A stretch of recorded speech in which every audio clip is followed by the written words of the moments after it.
Babatiin ko lang ng happy birthday bukas. O, kasabayan ko si RJ Magdalita.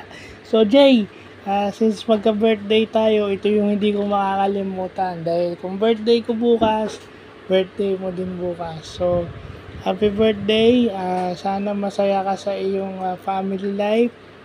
Sana nag-grow ka sa iyong work. Sana nag-enjoy ka sa buhay kahit na may mga problemang dumarating. Tsaka sana yung mga anak mo, yung asawa naibibigay mo yung kanilang pangangailangan at naibibigay mo rin yung pangangailangan ng sarili mo. So wag mo kakalimutang magdasal kasi hindi na tayo bumabata.